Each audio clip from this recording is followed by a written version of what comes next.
So, first and foremost, today on the pod, we have, I'm saying on the pod, this is not the podcast.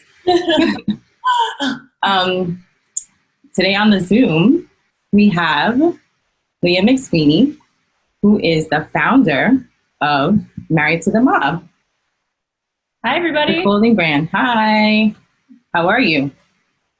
I'm good. I'm so excited to do this. It gives me a reason to brush my hair. I know this is the most stressed I've been in like 52 days, I think. Like clips, everything. I even gave myself a little hair trim today, which on my hair, but it was looking a little crazy, so I did chop a little of it off. I mean, I feel like this quarantine is teaching us all to have to do things ourselves. Sure. I just ordered my quarantine hair kit just came, so hopefully in the next couple of days I won't be wrapping it anymore. And I just glued some nails on for everybody. Hey. So what day of quarantine is this for you? I mean, I think I went into quarantine when they made us, you know? So this is like day 51, give or take, or something like that. 5 or 6 weeks, right? Or something like that. I honestly can't even keep track. I was in denial for the first, not when they started the quarantine, but a couple weeks before that, when people were like, hey, this is kind of crazy. Even a month before that, I remember reading about it being like, this seems like it might be bad, you know? Yeah. It's just something that, we've all had to adjust to, obviously. And I think the first 2 weeks were the hardest, because I was like, this can't be happening. This can't be happening. And you can't tell me that I can't walk into a restaurant, and you can't tell me that, I had that kind of attitude, but it was an adjustment. Yeah. Yeah. What does a typical day look like for you now? Because I know you were in the mix of doing a lot of different things. So I feel like for most of us, all that came to a halt. So what is a typical day for Leah now?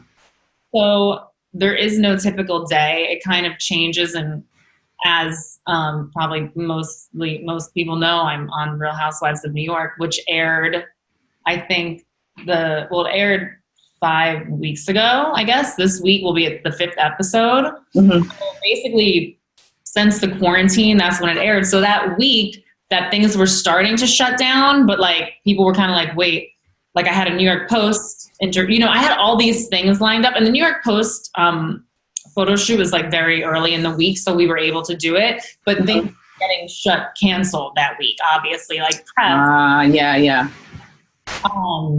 Which I was pissed off about, obviously, and I was thinking about myself. But I also had the Mob website relaunching April 2nd, the same day of the show. Mm-hmm. And I was like, oh my God, do I not launch it? I'm like, no, I can't not do that. But of course I also felt how do I promote my brand, and how do I get people excited? But also I felt bad. How do I promote myself during this time, Right. It's been walking a fine line. I mean, look, Mob is my livelihood. So I can't just be nope, shutting it down, forget it. Can't relaunch the website. And I'm glad I did launch the website. We've been getting sales, people are shopping. It's my life, so there was no stopping that. But of course I had to adjust. And of course there's things that right now there's new products coming out. I can't shoot them on people. We're going to have to figure that out. Early on, my e-com partners were like, we should make masks. And I was like, I don't know about that. I feel weird doing that. But now at this point, since we know that this is going to be, it's almost the new norm. It's going to be the new norm to wear masks. Just like in Asian culture, it's very normal to wear masks, right? I mean, I have a BAPE mask, that I've had for years. Right. That's going to be, so I am making masks because of course, we want to look cute while we wear masks. I mean, at this point, especially if you're going to have to wear them every day, you're going to have to, you know, a lot of people have like just for now. And if they're like going to the store and coming back, or if they still have to, you know, run some kind of necessary errand, people have like one or two. But if this is the new future for like a year or two, I feel like this is what we have to start sort of implementing this into our everyday wardrobe.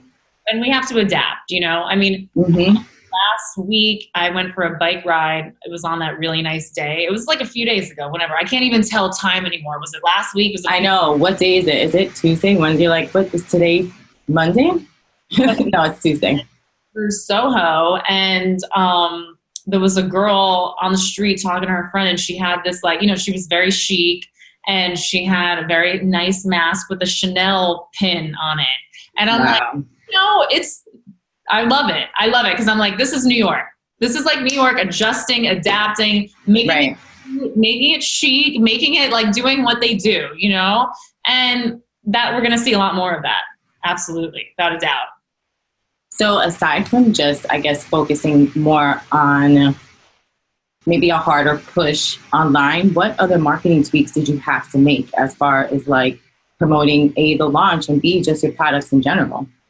So I think that, look, and I also am in this like weird but like great situation where I have all these new Instagram followers and social media followers because of the show. And I have to tell my story to them because they don't know about Mob, or they don't know about Streetwear. They don't know me from before the show.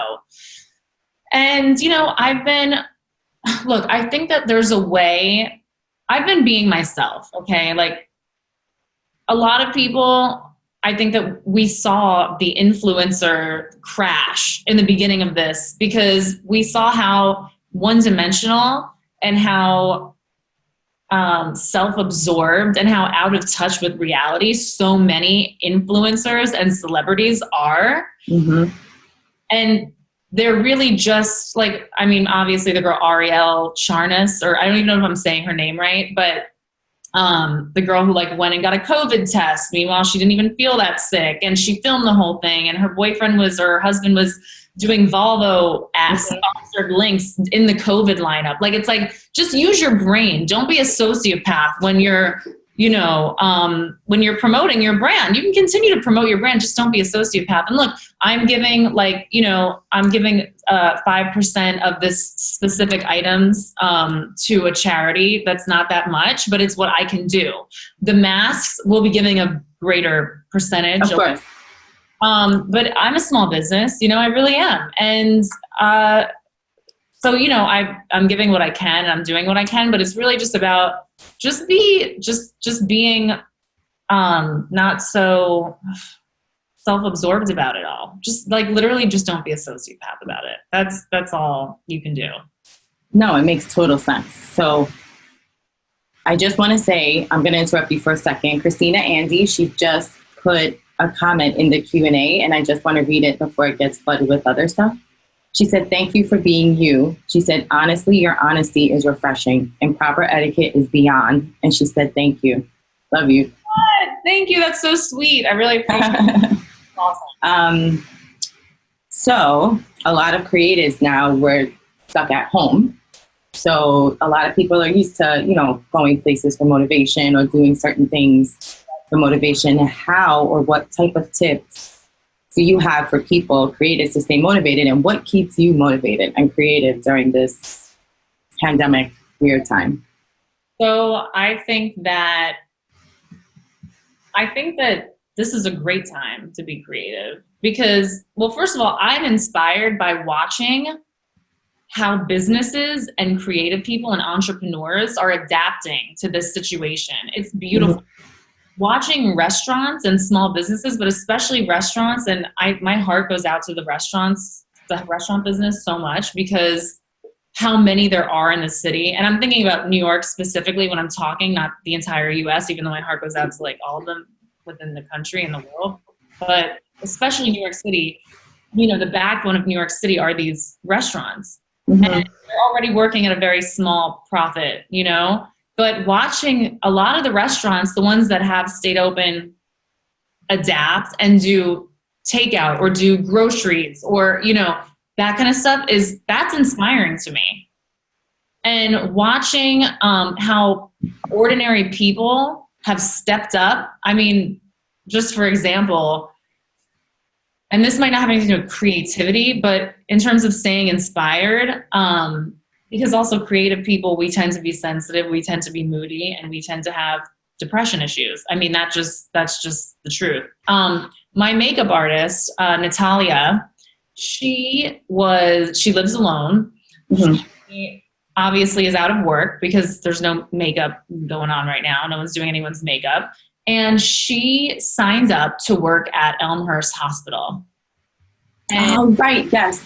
There as an administrator and helping. And yeah, you know, she's just seeing her, instead of sitting home and feeling sorry for herself or complaining or whatever, she is going from Brooklyn to Queens to work at one of the most highly infected hospitals in the city, in the world. Mm-hmm. That inspires me. You know, that really inspires me. And from a creative standpoint, I think that, well, for me, I love doing the TikToks. I know that's so, I'm like talking about, Natalia goes to save the world. I'm doing TikToks, obviously. Difference. But also my sister, my sister and mother have been hosting mental health support check-ins and groups on Zoom. My mother is a therapist and has been for 34 years. Watching them do that is inspiring for me. Mm-hmm. You know? Mm-hmm. Well, ordinary people doing extraordinary things. I listen to positive podcasts. I try to read different, I mean, and this more has to do, like, this isn't exactly creativity, but just staying, like, trying not to lose my mind and trying to stay positive, because when you're in a negative space, it's very hard to be creative, you know, very hard. Yep. So I have to do those things. I have to do the things like stay inspired by Natalia, stay inspired by my mom, and stay inspired by you. Honestly, you know, read news that's not only doom and gloom, but read like statistics, you know, try to keep myself educated on what's going on. And that keeps me in a positive space so that I can be creative and I can think about the future, because we have a future and it's coming. You know, it feels like time is standing still, but it's a time that we can plan for the future. And I have been doing that, obviously, because the show, and I'm working on a memoir. I've been doing writing. Yeah, I've been doing writing. I've been coming up with new products for Mob. Mm-hmm. And I'm obviously in this very unique position with the show to have a huge platform to be able to do that kind of stuff. But for other people that maybe don't have that kind of platform or are just starting out or doing whatever on a different level, it is, you can literally do right now. I feel like during the darkest times is like when art is created, you know, and it's time to create. That's it. Like, it's just, we have the time to do that right now. I think what you said was super important about staying in a positive space, especially now. And I know it's hard, but finding inspiration in other people and keeping yourself mentally in that area will bring a lot of the creativity out. It's when you start to let it weigh you down that you just get into like a rut, like writer's block, and oh my gosh, what is this design supposed to look like? And if you just keep it focused, you should be okay. I also think that, like, okay, so writer's blocks and like creative blocks, and I feel like I read this somewhere also a long time ago and it really resonated with me, but like when we're not feeling creative and we're not creating, it doesn't mean that we're not being creative. It means that maybe we're resting. You cannot be creating all the time unless you're Virgil, okay, because he's like not human and he most creative people go through lulls, and yeah, them is a negative thing because you're literally just getting, your brain is resting for the next idea, you know. Right. That's how I feel about creative blocks. So streetwear is where your brand is housed. Can you just tell me a little bit about the origin of Married to the Mob and the message behind Married to the Mob, and where you think streetwear is going to go after this is all over? Because I feel like it's going to shift a little bit. Yes, it is, because the whole market is going to shift, and the way that retailers buy is going to shift. And I don't know what's going to happen to malls. I mean, everything is going to change. So a little bit about Mob, in case you don't know, I started it in 2004. It was a time where, you know, the term streetwear didn't even exist yet. I think Hypebeast may have started also in 2004, but like I had no idea what it was. Things were bubbling. It was a time when things were bubbling. There was a New York thing, ALIFE, Supreme, Sir. You know, there was the West Coast brands that I wasn't really familiar with, except for the bigger ones like Stussy and stuff like that. But at the time, I didn't really consider it streetwear. Maybe it is now. I don't know. But it was less about the clothing lines and more about the community in New York at the time. Mm-hmm. There were tons of people who didn't have brands who were still part of the community and part of the culture. Right, that creative community. Exactly. It's a very creative community full of artists, you know, graffiti writers, musicians, just like club promoters. I mean, literally, it was just a time, and it was a community. It was a time in New York where things were bubbling. And people all over the world were interested in this community because, I mean, Being Hunted in Germany, right? That was a website. I don't know if anyone remembers it or if it's even still around, but Being Hunted out of Germany, they were interested they wanted me to document the Spring Street Block Party, which was like the, you know, like that whole scene would all be on the Spring Street Block Party. And I remember like one year I took photos and like they, you know, posted it on Being Hunted, but I'm like, this is crazy that like people in another country so far away are like interested in. Yeah. The Spring Street Festival. Yeah. You know, so it was just an interesting time. And I started the brand. It was really like, I didn't think too much about it. I was like, you know what? I'm going to start a clothing line. Like all these other people are doing it. My boyfriend at the time, Rob, who owns the ALIFE, he's one of the most creative people. Actually, I mean, he should really be doing this talk, not me. And you should do this with him because tell Rob he's up next. I'm going to. He doesn't stop painting, drawing, coming up with ideas. I mean, it's incredible. And I mean, during this quarantine, I'd be like on the couch, like sleeping, and he'd be like, Leah, get up. And he's on the computer working and creating. And I'm like, oh, I feel like shit, you know, like I'm depressed. So anyway, it was very hard to, you know, be with him and not feel creative myself and feel like I need to do something also. I want to do a brand, and all my guy friends had brands. And I was like, well, I'm going to do Married to the Mob, and it's going to be my opinions and my life, my lifestyle, and my message with my friends in the shoots, and my friends doing the photo shoots, photographing it, doing the makeup, whatever. Mm-hmm. Very like organic in a way that I don't even think is, I mean, maybe it's still possible, but it's just different now. But that's how I started. I mean, actually, the guy that like screen printed my first t-shirts is this guy, Ricky.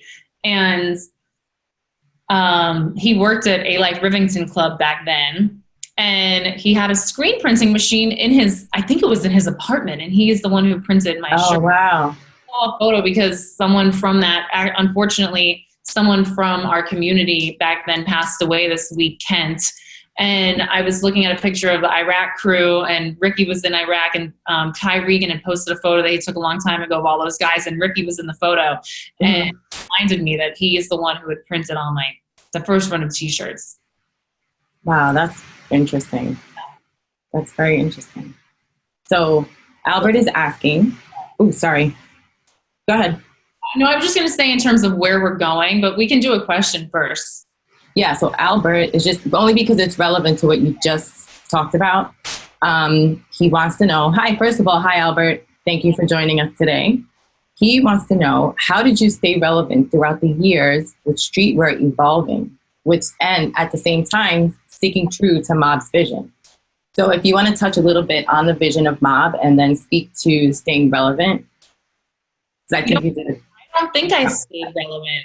Well, entire time. I think that there were like dips, you know, like because that is very hard to do. I mean, it's 16 years. So there were years where like, I was just trying to keep the company going, let alone relevant. You know, I was trying to just like make money. And there were times that I wasn't happy with some of the choices I made, or that I felt forced to make, that I didn't feel were totally true to the brand. But that's a sacrifice you sometimes make to keep the lights on, and you don't have a place, and it's okay. You know, I remember, this is actually a really funny story. So I had investors like that I got when the brand was like maybe 3 years old. I had investors for 3 years. So 6, and then I broke up with them. So after that, I had to like start back to basics. And I don't even know how I managed to do this. I always had an office. It was crazy. I don't know how the hell, but like, you know, and I had these interns. That's a testament to your grind. Kind of is like, and that is actually the key to everything, is like, you don't stop. Like, you don't stop. You never stop. You maybe have 1 or 2 days of like, there were times where I like wouldn't get out of bed. I was like, no, I can't do this anymore, you know, but then you get up and you do it again. So I had these hats made, and I had, well, first let me start. I had a few interns working for me at the time. Like, I had no money to pay people. So there were these young girls, and they didn't know shit really about running a business. You know, they're young college students, and they thought they knew better than me, which was great and funny. So I had these hats come in that said Supreme Bitch, and they were printed on like foam. They're foam hats. So they came and they were like a little like, they didn't look the best. You know, they weren't like the best quality looking. And the girls had an intervention with me. Okay. The intern sat me down like, Leah, we want to help you. Because, and I was like, guys, I can't send them back. I have orders. Sometimes you just need to be like, you know what? This is good enough. 2 weeks later, Rihanna was wearing the hat on a yacht, singing happy birthday to one of her like I think her manager's wife or something like that. And it was all over the place. And I was like, ha ha. So, you know, in terms of staying relevant, sometimes it's about staying in business, you know, and then it gives you the chance to continue to keep yourself relevant. Right. It's honestly, it's a lot about hard work, and it's a lot about being the right time, the right place, using your gut. I've always used my gut instincts about when it's time to leave a partner, when it's time to start a new project, when it's all about how I feel. And if my heart is not completely in it, or if I'm feeling like my body will tell me. I feel like creative people, we're like very in tune to that stuff, and we're So I would say like you have to really tap into your intuition a lot too. Yeah, that's probably a major key. Some people are always going to try to tell you what to do, but your gut, especially when it's your brand and your thing, your gut is kind of like the guide for that. Yeah, so, I just lost track of where we were. I'm sorry. Okay, so as far as entrepreneurs with their own brands, what advice would you give them if they were looking to either launch a brand, or if they recently launched a brand and now they have to sustain it in this climate? Like, what do you think, or what kind of advice would you give them in order to flourish in these times? I would say, do not let this get you down. First of all, stimulus checks are being sent out. There is money. Okay, we see a lot of it is going to like, obviously, you know, these big corporations, but people are getting money.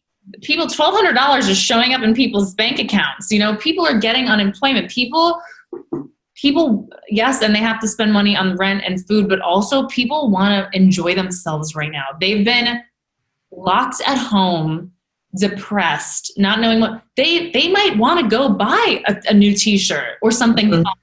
And you also have to start thinking creatively, like, what do people need right now? Like, maybe you need to maybe you thought your business was going to be one thing, and you might have to start making masks instead. Or like, for instance, and you know, people are going to be wearing comfy clothes now. Okay. No one's buying going out dresses, club gear. I don't know, like Fashion Nova shit. Like, I mean, unless it's like bras, underwear, leggings, t-shirts, sweatshirts, you know, think about what people are going to be wearing for the next year. Yeah, and make that pivot, because if you're trying to sell party dresses now, that's probably not the wave. Not going to be too many parties going on. Exactly. No, it makes total sense. Makes total sense. What are the current benefits to having your own company? Oh, there's tons of benefits. I mean, I don't have to answer to anyone. I can wake up at whenever I want. I'm like kind of being facetious right now, but those are the benefits. You know, I've always I need my independence. So I do feel like this is my independence. You know, there's a flip side to all of that, and it's not for everyone, but right. For me, I always, you know, I mean, I've been now working for myself for so long. I just couldn't even imagine it any other way. You're in charge of your own destiny. You know, that's how I feel. So will we ever see like maybe a Married to the Mob brick and mortar, or would you cater to the pop-up situation? Because pop-ups and like guest spots in stores in Soho have been a thing. Like a brand will pop up for 2 weeks and people will get exclusive things and then they're gone. So the brick and mortar or the pop-up. I love the idea of a brick and mortar, of course. And it's something in the beginning of Mob and throughout Mob, I've gone through my phases where I'm like, I need my own store. Like, so I can like decorate it the way I want. And you feel like you're walking into like a Mob world. I mean, I think it's such a wonderful way to express what your brand is about. But rent in New York City is insane. And if it was somewhere else, maybe, but in New York, it's just crazy. And look, if a partner wants to do it, maybe I would think about it. But I know, and I mean, I've always had Rob in my ear, who's been doing brick and mortar for so many years now with ALIFE.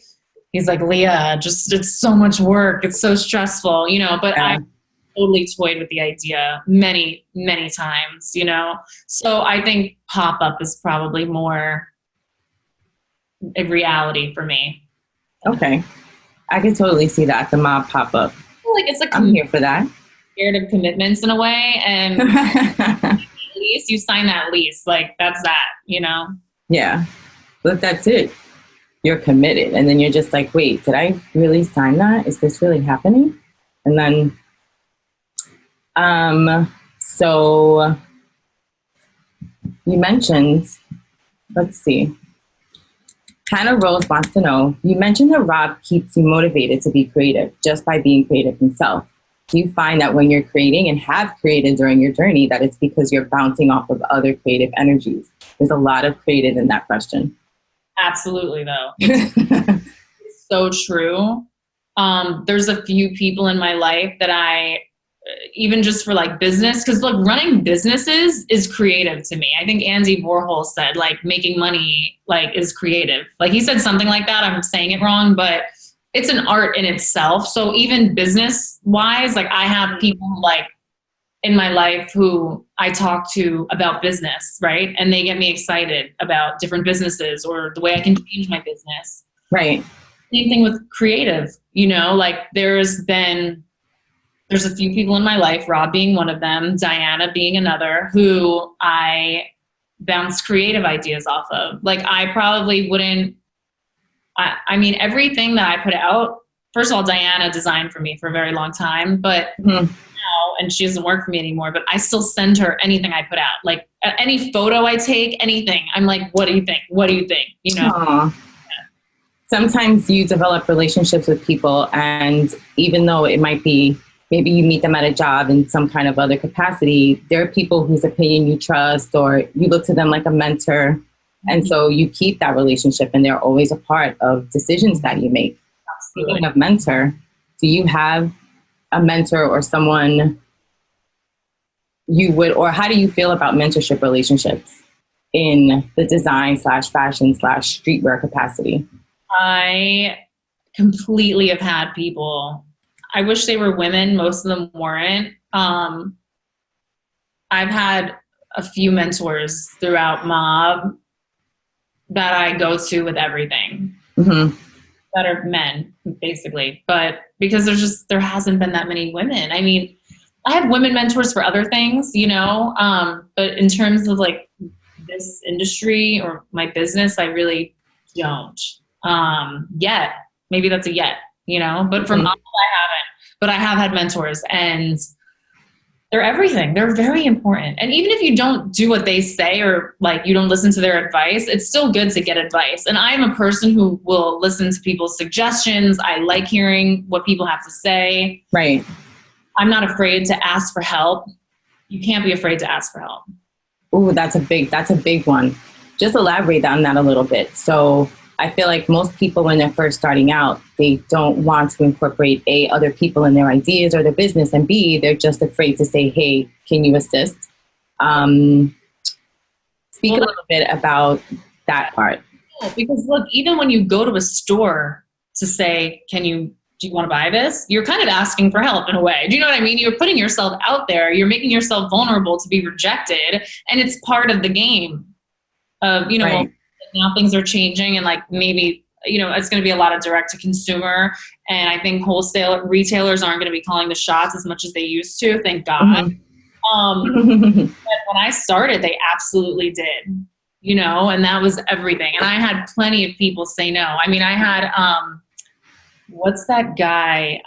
This was really funny. He's like this streetwear snob from give me more, give me something. I'm saying it like he's a big, like, I don't know if he's like the finance guy of Supreme in London. I don't know. He has to do with that world. And he's a distributor. And I had emailed him, this is in 2005, you know, and he sent me the nastiest email back. And I was like, dude, like, I'm like a 20-year-old chick. You're like 50 or whatever. And you're being nasty to me. Like, give me a break. So that dude.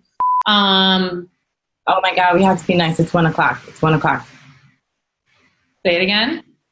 No, I said it's 1 o'clock. Remember, we're PG rated. I'm sorry. I curse all the time. My bad. But there was a lot of people that I emailed, and they helped, and they like introduced me to the store I wanted to get my stuff into, and it worked out. So you have to put yourself out there.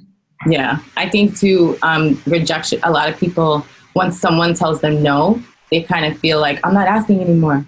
And then rejection is gonna come. And that's when you really should just ask more. Yes. And one of my mentors always said that the best revenge to get on a buyer who says no is to just eventually get their money.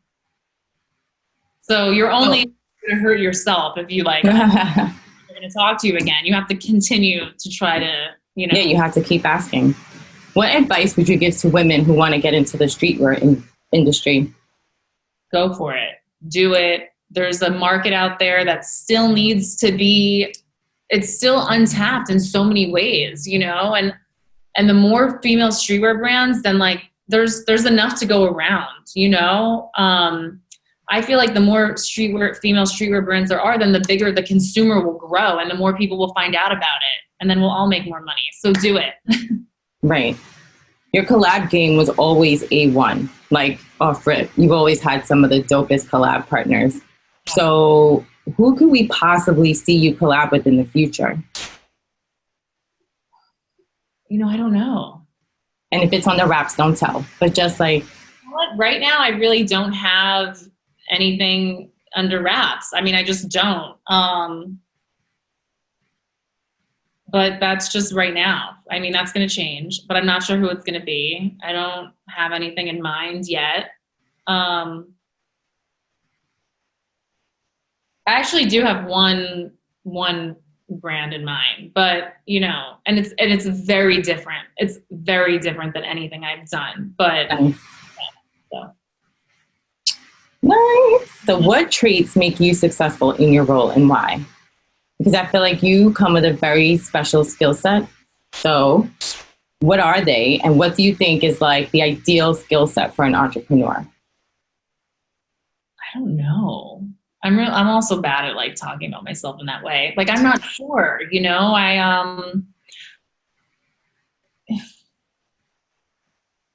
don't know. I don't know. I think just like working hard, like not giving up, like persisting, listening to your heart. Sounds so corny, but like trusting your gut and like just working really hard. No, it makes sense. Someone's asking, what is the best way to shop distributors? I honestly haven't done that in so long, but like this is the best thing. The best thing is to find the brands that you want your brand to sit next to, and find out who distributes that brand. And I think too, things have changed a lot now, so distributors are kind of easier to get to versus like 15 years ago. Completely. So I'm gonna try to share my screen. So Leah, in case some of you didn't know, is an industry expert in the Streetwear Essentials course that is being offered. She talks all about her brand and how she got to where she is and all of her career movements that got her to where she is today. So I do have a few student tees, and we're just going to take a quick look at them. Absolutely. I'm going to share my screen. I think I'm going to keep them anonymous so we can just look at the design and like speak to the shirt.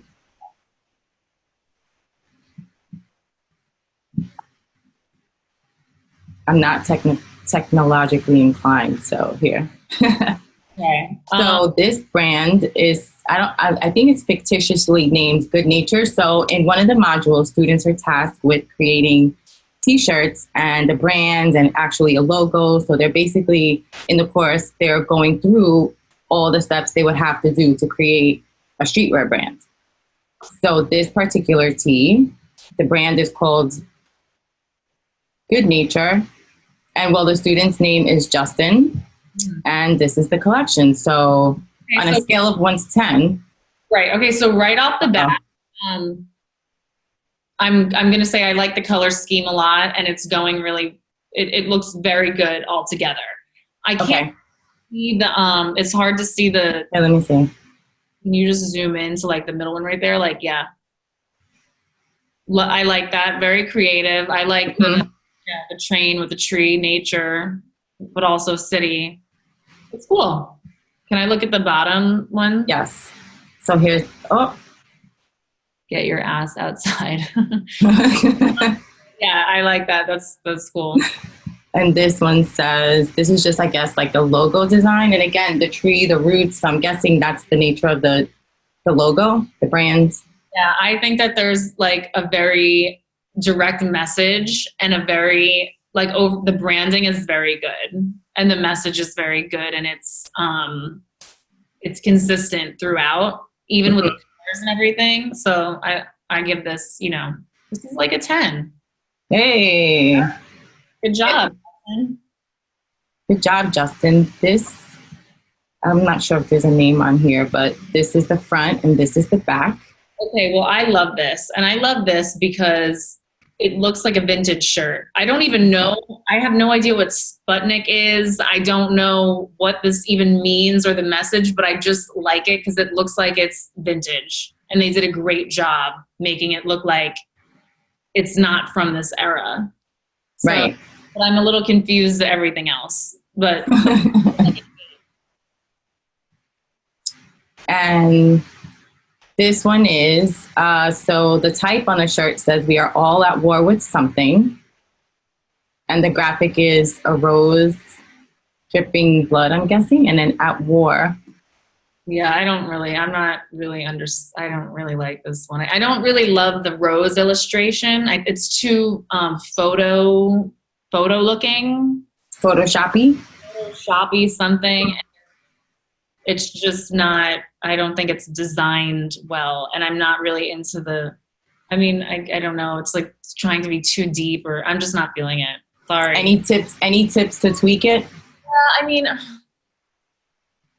It's just a little too heavy. I get it. It's like you're like, maybe expressing yourself and you're feeling heavy. So why not make a shirt that's heavy? But I feel like people want positivity a little more right now, or something like a little like, I don't know about like wearing like, I don't know. I'm all about doing whatever you want. So if you want to wear a shirt that says war on it, go ahead. But then changed it with the bleeding rose is just too much. I think it would be better like without the bleeding rose. Right. Maybe a growing rose, because that's what. Maybe no rose. Like maybe war with something and then at war. Like I would like, that would give it like 3 points more, you know, to me. I hope. And then let's see, the last one. Oh, this is the last one. Yeah. So that was the last one. I just picked 3, just like random student shirts to share. I feel bad that I didn't have the last one. Sorry. I mean, you're not a yes man, so it's okay. And it's honesty is the best. It's okay. So the last part, in this particular course, students are tasked with a whole bunch of different things that help them to build their brand, be it fictitious or real, where they're going to take their plans and make it pop in real life. So let's say this was back in 2004 and you were like, I want to start a clothing brand. How could this course have helped you do that? Well, I think that it would have given me, maybe I wouldn't have had to make some of the mistakes that I made, you know, getting to hear Rob, Jeff Staple, you know, there's a lot of people that have been doing this for a long time talking about their experiences, and there's a lesson that's in there for sure. So I'm not exactly, I'm not exactly sure how it would have helped, but I know it would have, because hearing other people's experiences is always like, you're going to get something out of it. Mm-hmm, mm-hmm. It could be a game changer. Right. So first of all, where can we find you on social? Okay. I'm on Instagram at Leah Mob. I'm also on TikTok, because like I said, it's getting in the real Leah McSweeney on TikTok. You can buy Married to the Mob or just go check out the website, MTTM NYC.com. And also watch Real Housewives of New York on Thursdays at 9 p.m. on Bravo. Thank you so much for taking the time to sit with us and talk today. Thanks for having me. Even though I feel like we talk a lot, but it was good for us to talk here like this. This was a great convo. You got to get Rob to do this too. I am. Can you please put the bug in his ear? Thank you. All right. Bye, everybody. Thank you for coming. Stay safe and stay sane and stay positive. There's a light at the end of the tunnel for all of us. There's a silver lining in this for each person.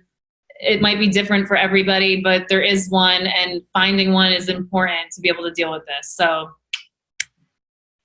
bye.